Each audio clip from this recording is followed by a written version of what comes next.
Hello guys, सभी को नमस्कार। क्या हाल चाल है, कैसे हो आप लोग? बढ़िया होगे उम्मीद कर सकता हूँ। आरो यारो की डेट आ गई है। आपको पता होगा 27 जुलाई को पेपर आपका होना निर्धारित हुआ है। तो इसके लिए एक ट्रेंड एनालिसिस बनता है कि यार अभी तक जितने एग्जाम हुए हैं उनका एक देखिए, आपको एग्जाम निकालना है तो आपको जितने एग्जाम हुए हैं उनका ट्रेंड एनालिसिस होना चाहिए और आपको ये पता होना चाहिए कि यार हमको कौन से टॉपिक को कितना समय देना है, कौन से टॉपिक पे कितना फोकस करना है। तो ये वाला सेशन बड़ा इंपॉर्टेंट है, आप लोग शेयर कर दीजिएगा सभी को। तो इसमें आपको 100 टॉपिक रहेंगे, कौन कौन से पढ़ने हैं। और सबसे पहले आपको जो प्रीवियस ईयर एग्जाम हुए हैं उनका एग्जाम ट्रेंड एनालिसिस होना जरूरी है कि किस टॉपिक से कितने क्वेश्चन आए हैं। इसलिए हमको कौन से टॉपिक पे सबसे ज्यादा फोकस करना है कि यार यहां से क्वेश्चन आने ही आने। तो इसके लिए मैंने खूब ढेर सारा इंतजाम आपके लिए करके रखा है। 2023 में कौन कौन से क्वेश्चन कहां से आए हैं, 2021 में कहां से क्वेश्चन आए थे, 2016 वाला जो पुनर्परीक्षा होकर 2020 में हुआ था वहां से कहां से क्वेश्चन पूछे गए थे, 2017 वाला क्वेश्चन आपका जो 2018 में पेपर हुआ था, कौन कौन से टॉपिक से कितने क्वेश्चन पूछे गए थे और कौन कौन से टॉपिक हमको पढ़ना है, ये सारी बातों पे चर्चा करने वाले हैं। ठीक है, तो आप यहाँ पे देख रहे होगे एग्जाम डेट आउट है। 100 टॉपिक आपको जो इंपॉर्टेंट है वो पूछे जाएंगे।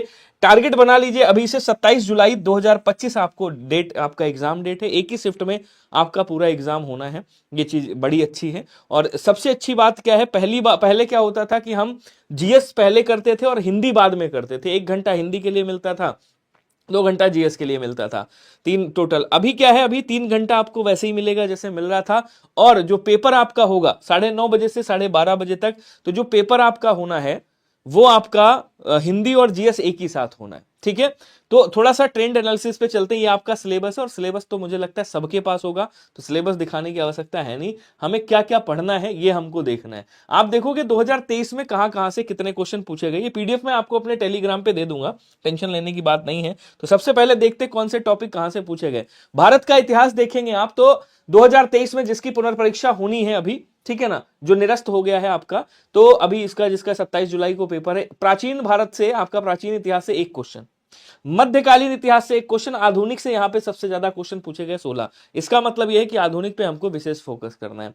राज्य व्यवस्था शासन से देखेंगे आप तो भारतीय राज्य व्यवस्था से, तो यहां पे आपके 9 क्वेश्चन पूछे गए थे। सामान्य भूगोल की बात करेंगे, भारत और विश्व को मिला देंगे तो सबसे ज्यादा भारत से पूछे गए थे। मतलब टोटल यहाँ पे 22 क्वेश्चन आपके यहाँ पे पूछे गए थे सामान्य भूगोल से।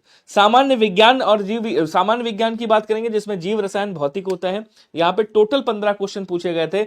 इसमें आपके अर्थशास्त्र इकोनॉमिक्स की बात करेंगे प्लस जनगणना को अगर मिलाया जाए तो यहाँ पे टोटल 14 क्वेश्चन पूछे गए थे, जिसमें जनगणना के क्वेश्चन ठीक ठाक थे।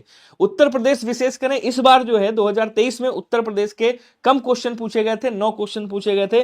करंट अफेयर्स के क्वेश्चन बढ़ा दिए गए थे, यूपी का करंट यहीं से आपका पूछा गया था 18 क्वेश्चन। रीजनिंग और मैथ्स का यहाँ पे पलड़ा थोड़ा सा भारी किया गया था। रीजनिंग और मैथ्स आप देखेंगे 14 क्वेश्चन पूछे गए थे रीजनिंग प्लस मैथ्स में। विविध के लगभग 12 क्वेश्चन इस बार थे, जो पिछली बार हमेशा कम रहते थे। यहां पर्यावरण से एक क्वेश्चन आया था जो हमेशा आपका बढ़ के आता था, पर्यावरण में इस बार कम क्वेश्चन है। कृषि से एग्रीकल्चर से हमेशा ऐसे 3-4 क्वेश्चन आते थे, वो 3 क्वेश्चन इस बार भी आए थे। तो ये 2023 वाला है। अगर मैं चलूं थोड़ा सा 2021 का ट्रेंड एनालिसिस करूं यहां पे, तो 21 में आप देखोगे 2021 आरो यारो का भारत के भूगोल से आपके 10 क्वेश्चन बने थे, विश्व का भूगोल से आपके 8 क्वेश्चन बने थे। इसी में अब भूगोल पढ़ते हो तो पर्यावरण उसी से संबंधित है, तो इसको मैंने यहीं पे रख दिया है। यहां 7 क्वेश्चन मैंने डिवाइड कर दिया है आपके सेक्टर के हिसाब से, पूरा का पूरा सिलेबस डिवाइड कर दिया किस सिलेबस से कितने क्वेश्चन थे। आप देखो, आप भूगोल पढ़ते हो तो कृषि भी उसी से संबंधित है, मतलब 3 क्वेश्चन यहां कृषि से पूछे गए थे। जनगणना से आपके 5 क्वेश्चन पूछे गए थे, ये भी आपका इसी में आ जाता है। ये 2021 जो 5 दिसंबर को पेपर हुआ था। उसके बाद इतिहास से, आधुनिक इतिहास से यहां पे भी देखो सबसे ज्यादा 14 क्वेश्चन पूछे गए। प्राचीन इतिहास से आपके 2 क्वेश्चन और मध्यकालीन इतिहास से आपके 4 क्वेश्चन पूछे गए। यानी कि हमारे लिए आधुनिक और जो मध्यकालीन है वो इंपॉर्टेंट है, जिसमें सबसे ज्यादा हमें आधुनिक पे फोकस करना है। विज्ञान की आप बात करोगे, विज्ञान भाई 9 क्वेश्चन टोटल आए थे, 2 अब ये क्वेश्चन मैंने संख्या यहां पे ऊपर लिख दी कहां से, किस सेक्टर से कितने क्वेश्चन पूछे गए। तो आपको ये देखना है कि हमें कहां पे कितनी तैयारी करनी है। रसायन विज्ञान से 2 क्वेश्चन, जीव विज्ञान से 4, भौतिक विज्ञान से 3। अर्थव्यवस्था की बात करेंगे, इकोनॉमिक्स की 8 क्वेश्चन, राज्य व्यवस्था की बात करेंगे 6 क्वेश्चन। तो ये जो 2 सेगमेंट है 18 क्वेश्चन यहां से। कंप्यूटर से 2 क्वेश्चन पूछे गए थे 2021 में। उत्तर प्रदेश से यहां सबसे ज्यादा क्वेश्चन 19 पूछे गए थे। उसके बाद सामयिक से करंट अफेयर से 12 क्वेश्चन, करंट अफेयर्स हमेशा 12-13 ऐसे ही रहता है। विविध यहां पे ज्यादा था 18 क्वेश्चन, तर्कशास्त्र गणित को मिलाएंगे मतलब रीजनिंग और गणित आपके 13 क्वेश्चन पूछे गए थे। तो ये 2021 का है। ये किसका है? ये 2021 का है। दिख रहा है ना आपको? नहीं दिख रहा है, मैं इसको छोटा कर देता हूं। ये 2021 का है। अभी और समझिएगा, आगे चलते हैं। यहां पे आओगे तो आप देखोगे 2016 का जो पुनर्परीक्षा हुआ था 2020 में, उसका मैंने ट्रेंड एनालिसिस पूरा किया है। यहां पे भारत का भूगोल देखेंगे आप, 13 क्वेश्चन, और विश्व का भूगोल 4। मतलब भारत का भूगोल और आधुनिक भारत हिस्ट्री में आधुनिक भारत पे हमको सबसे ज्यादा फोकस करते हुए चलना है। पर्यावरण से भी आपके क्वेश्चन ठीक ठाक, यहाँ पे 13 क्वेश्चन, कृषि से यहाँ पे 4 क्वेश्चन, जनगणना से 5 क्वेश्चन देखने को मिले थे। इतिहास की बात करेंगे, आधुनिक इतिहास देखो यहां भी 15 क्वेश्चन है आधुनिक इतिहास से, मध्यकालीन से 4 है, और यहाँ पे प्राचीन से 0। 2000 जो आपका 16 वाला पुनर्परीक्षा हुई थी 2020 में, वहां पे प्राचीन से एक भी क्वेश्चन आपका नहीं पूछा गया था। अब देखो साइंस से आपके कितने, रसायन विज्ञान में 4 क्वेश्चन, भौतिक विज्ञान में 2 क्वेश्चन, जीव विज्ञान में आपके कितने, 2 क्वेश्चन पूछे गए। इकोनॉमिक्स की बात कर देंगे, अर्थव्यवस्था से आपके 6 क्वेश्चन आए थे, राज्य व्यवस्था से 9 क्वेश्चन। तो जो पॉलिटी है आपकी, पॉलिटी आपको वही 9-10 क्वेश्चन आपके रहते हैं, एक आध विविध में रहता है, बाकी 8 से 9 क्वेश्चन आपके पॉलिटी के हमेशा रहते हैं। आप चाहे जिस चीज में देख लोगे 6 क्वेश्चन है यहाँ पे, यहां देखोगे तो पॉलिटी के कहां गया, 9 क्वेश्चन है। तो ये 8-9 क्वेश्चन पॉलिटी का ट्रेंड हमेशा रहता है। ठीक है, कौन कौन से टॉपिक से क्वेश्चन आते हैं वो भी मैं आपको बताऊंगा, टॉपिक कौन कौन से आपको लेकर के चलने हैं। उत्तर प्रदेश से यहां भी देखो 16 क्वेश्चन है, मतलब यूपी आपको विशेषकर पढ़ते हुए चलना है, ताकि और भी एग्जाम आपके अच्छे रहेंगे और ये भी आपका बढ़िया से होगा। तर्क शक्ति मतलब रीजनिंग से आपके 11 थे, गणित से आपके यहाँ पे 3 क्वेश्चन थे, करंट अफेयर से यहाँ भी आपके 18 थे, और विविध से 8 क्वेश्चन। मतलब करंट अफेयर्स पे फोकस करना है सबसे ज्यादा, भारत का भूगोल पे सबसे ज्यादा फोकस करना, और इधर आपका पर्यावरण हो गया, इधर आपका आधुनिक भारत पे हो गया, इन पे सबसे ज्यादा फोकस आपको विशेष कर रखना है। मतलब रिवाइज करते रहना डेली बेसिस पे। किस तरह से रिवाइज करेंगे उसको भी मैं बताऊंगा। 2017 में, ये 2017 का जो पेपर हुआ था, 8 अप्रैल 2018 को इसका एग्जाम हुआ था 2017 वाले का। अब 2017 वाले में आप आओगे तो देखोगे भारत का भूगोल से 8 क्वेश्चन पूछे गए थे। एक बार सभी लोग कमेंट कर दीजिएगा यार, जितने लोग भी हैं। मेरी आवाज आ रही है ना बढ़िया से? एक बार कमेंट करेंगे सभी लोग। भारत के भूगोल से आपके 8 क्वेश्चन, विश्व के भूगोल से आपके 3 क्वेश्चन पूछे गए थे यहां पे। उसके बाद आप देखोगे जनसंख्या से आपके 12 क्वेश्चन, यहां सबसे ज्यादा इस बार जनसंख्या में 2017 में आए थे। पर्यावरण से आपके 5 क्वेश्चन थे। पर्यावरण से कितने क्वेश्चन थे मेरे भाई? 5 क्वेश्चन थे। कृषि से आपके 3 क्वेश्चन थे। अब इतिहास पे आ जाओ, देखो आधुनिक इतिहास, आधुनिक पे यहाँ पे भी आपके 10 क्वेश्चन है, मध्यकालीन से 6, और यहाँ पे प्राचीन से भी आपके 6 हैं। अब इधर आ जाओ, इधर का पलड़ा देखते हैं। अर्थव्यवस्था आपके 6 क्वेश्चन, राज्य व्यवस्था से 7 क्वेश्चन, मतलब 7 से 9 आपके पॉलिटी के क्वेश्चन रहते ही रहते हैं। ठीक है, उत्तर प्रदेश की आप बात करोगे तो उत्तर प्रदेश से यहाँ पे 17 क्वेश्चन, 2018 वाला जो 2017 वाला हुआ था। तर्क शक्ति रीजनिंग से 15 क्वेश्चन, समसामयिक से सबसे ज्यादा यहाँ पे अभी तक के सबसे ज्यादा जो करंट अफेयर्स के क्वेश्चन आए हैं वो 2017 वाले उसमें आए हैं, 23 क्वेश्चन। विविध से मात्र यहाँ पे 1 क्वेश्चन था। करंट अफेयर्स का सबसे ज्यादा आपका पूछा गया था। अच्छा जी, अब आ जाओ, चलते हैं कौन से एक्सपेक्टेड है हमारे आने वाले एग्जाम में, कहां से क्वेश्चन कितने एक्सपेक्टेड हैं। तो करंट अफेयर से कम 22 क्वेश्चन तो फिक्स करके चलिएगा ही, 22 के समथिंग में क्वेश्चन आएंगे। और भारतीय राष्ट्रीय आंदोलन से लगभग 12 क्वेश्चन, 12 से 16, 12 से 15 क्वेश्चन, 16 क्वेश्चन भी आ सकते हैं। उत्तर प्रदेश 16 क्वेश्चन आते ही आते हैं। तर्क शक्ति से लगभग आपके 14 क्वेश्चन, तो ये पीडीएफ में आपको दे दूंगा। एग्रीकल्चर से 3 से 4 क्वेश्चन हमेशा रहते हैं। पर्यावरण से 6 से 7 क्वेश्चन, कभी कभी बढ़ भी जाते हैं। राज्य व्यवस्था से 9 क्वेश्चन फिक्स करके चलिएगा, 8 से 9 क्वेश्चन, 10 क्वेश्चन रहते ही रहते हैं। तो और हिंदी का तो कोई ट्रेंड एनालिसिस है ही नहीं, हिंदी को तो 10-10 नंबर बटे ही हैं, कोई दिक्कत नहीं है। अब आपको करंट अफेयर्स में क्या पढ़ना है? करंट अफेयर्स में विभिन्न सूचकांक रिपोर्ट, रैंकिंग, आर्थिक घटनाक्रम संबंधी रिपोर्ट, ये अब ऐसी टॉपिक वाइज आपको पढ़ना है।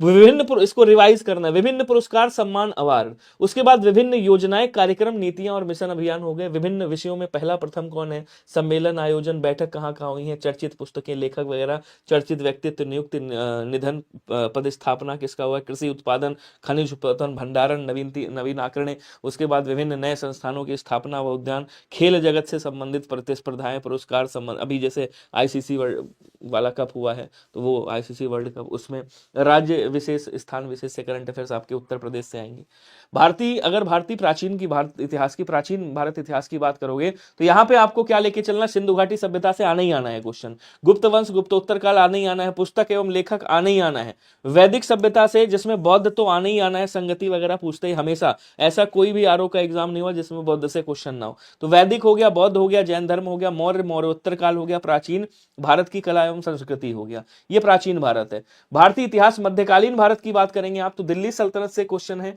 उसके बाद राजधानी कालक्रम, इनका युद्ध कालक्रम जरूर याद रखिएगा, सबका रिवाइज करिएगा अच्छे से। पुस्तक और लेखक, धार्मिक आंदोलन, इनका कार्य मतलब इनका कार्यकाल कैसे कैसे रहा है, क्रम में लगाने की व्यवस्था जरूर ध्यान रखिएगा। मुगल साम्राज्य से संबंधित राज्य राजधानी कालक्रम, युद्ध कला, संस्कृति वगैरह। सबसे ज्यादा आधुनिक भारत पे आपको फोकस करना है, राष्ट्रीय आंदोलन पे आपको फोकस करना है, स्वतंत्रता आंदोलन की प्रमुख घटनाएं, स्वतंत्रता आंदोलन के समय गठित विभिन्न संगठन, सभा, समितियां, गठनकर्ता एवं उनके वर्ष, कृषक और जनजातीय आंदोलन, विद्रोह, 1857 की क्रांति, विशेष फोकस करिएगा 1857 की क्रांति पे।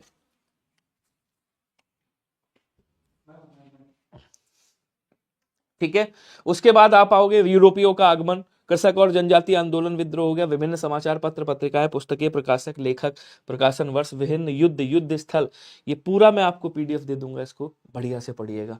भूगोल के आपके मानचित्र से आधारित क्वेश्चन, अंतरराष्ट्रीय औद्योगिक नगर, उनके प्रमुख उत्पादन, स्थानीय पौने, चक्रवात, विश्व की जनजातियां, पर्वत चोटियां एवं पर्वत श्रृंखलाएं, महासागर, सागर, सागरी धाराएं एवं गर्तें, नदियां, जल विद्युत परियोजनाएं, बांध, जलप्रपात, ये सारी चीजें आपको बढ़िया से पढ़ने हैं। भूगोल में आपका भारत के भूगोल में अफवाह तंत्र, जलप्रपात, झीलें, बांध, सिंचाई परियोजना, पर्वत श्रृंखला, पहाड़ और चोटियां, भारत के प्रमुख उद्योग और व्यापार केंद्र, जनजाति एवं उनका निवास स्थल, मानसून एवं जलवायु वगैरह।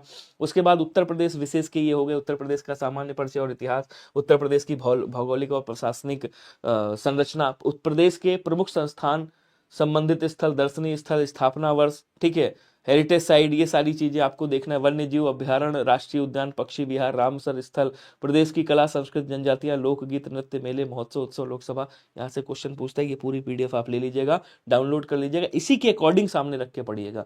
बायोलॉजी से लगभग 8 क्वेश्चन आपको यहाँ पे मिलते हैं कभी कभी। उसके बाद आपका भौतिक रसायन से आपके क्वेश्चन मिलते हैं, इसको देख लीजिएगा, यहाँ से टॉपिक पढ़ने आपको। अर्थशास्त्र, इकोनॉमिक्स से लगभग 10 क्वेश्चन आते हैं, यहाँ से आपको क्वेश्चन पढ़ने कौन कौन से जगह से आते हैं, इसके लिए घटना चक्र से ही आप प्रैक्टिस कर सकते हो।